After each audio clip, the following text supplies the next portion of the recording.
আসসালামু আলাইকুম আপুরা, কুকিং স্প্ল্যাশ থেকে আমি রাবে আছি আপনাদের সাথে। আজ আমি আপনাদের দেখাবো খুবই অল্প উপকরণে সহজে ঘরে কিভাবে মেয়োনিজ বানাতে হয়। ভিডিও শুরু থেকে শেষ পর্যন্ত আমাদের সাথেই থাকবেন।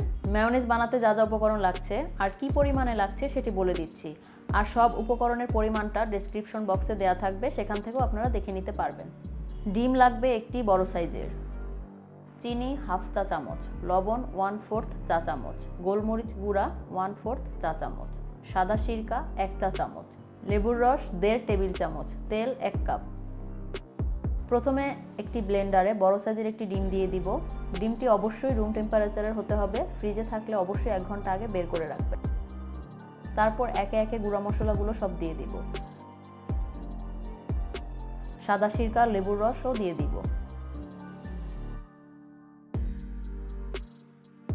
তারপর অল্প অল্প করে 3-4 ভাগে তেলটা দিব আর ব্লেন্ড করব। এমন করে সবটুকু তেল দিয়ে তেলটা 1-2 মিনিট ব্লেন্ড করলেই দেখবেন মেয়োনিজটা রেডি হয়ে গেছে।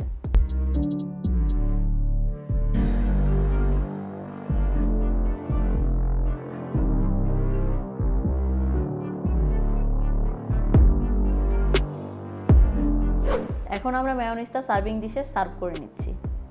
আশা করছি আমার আজকের ভিডিওটি সবার ভালো লেগেছে। যদি ভালো লেগে থাকে তাহলে অবশ্যই বাসায় ট্রাই করবেন, আর আমার চ্যানেলটি সাবস্ক্রাইব করে পাশে থাকা বেল আইকনটি প্রেস করে রাখবেন, তাহলে যে কোনো মজাদার আর সহজ রেসিপি দেওয়ার সাথে সাথে নোটিফিকেশন পেয়ে যাবেন। আর অবশ্যই শেয়ার করতে ভুলবেন না। আরও কেমন ধরনের রেসিপি দেখতে চান আমাকে অবশ্যই কমেন্ট করে জানাবেন। ধন্যবাদ।